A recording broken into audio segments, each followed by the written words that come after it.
ডিব্ৰুগড়ত যিখন খনিকৰ ষ্টেডিয়াম আছিল তাক ইনিশিয়ালি 5000 মানুহে বহি চাব পৰা এখন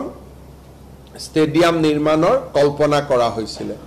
মই তাত কেবাবাৰো গৈছিলো আৰু যাওঁতে আমি সিদ্ধান্ত লৈছিলো যে অসমৰ সৰ্ববৃহৎ ষ্টেডিয়ামখন আমি ডিব্ৰুগড়ত বনাম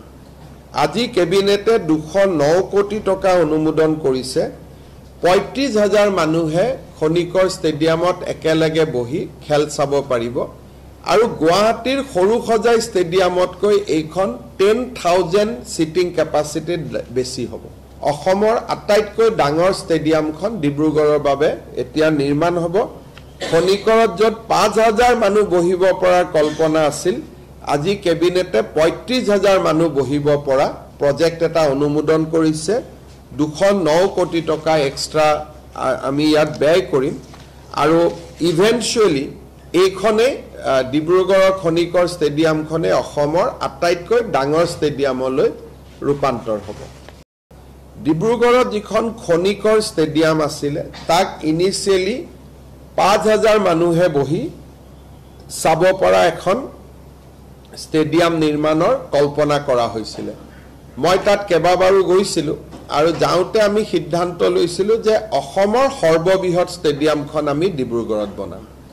আজি কেবিনেটে 209 কোটি টকা অনুমোদন কৰিছে 35000 মানুহে খনিকৰ ষ্টেডিয়ামত একেলগে বহি খেল চাব পাৰিব আৰু গুৱাহাটীৰ সৰুসজাই ষ্টেডিয়ামতকৈ এইখন 10000 সিটিং কেপাসিটি বেছি হ'ব অসমৰ আটাইতকৈ ডাঙৰ ষ্টেডিয়ামখন ডিব্ৰুগড়ৰ বাবে এতিয়া নিৰ্মাণ হ'ব খনিকৰত যত 5000 মানুহ বহিব পৰা কল্পনা আছিল আজি কেবিনেটে 35000 মানুহ বহিব পৰা প্ৰজেক্ট এটা অনুমোদন কৰিছে 209 কোটি টকা এক্সট্ৰা আমি ইয়াত ব্যয় কৰিম আৰু ইভেন্টুৱেলি এইখনে ডিব্ৰুগড়ৰ খনিকৰ ষ্টেডিয়ামখনে অসমৰ আটাইতকৈ ডাঙৰ ষ্টেডিয়ামলৈ ৰূপান্তৰ হ'ব আপুনি বিচৰা বাতৰি পাব কেৱল নিউজ 18 এপত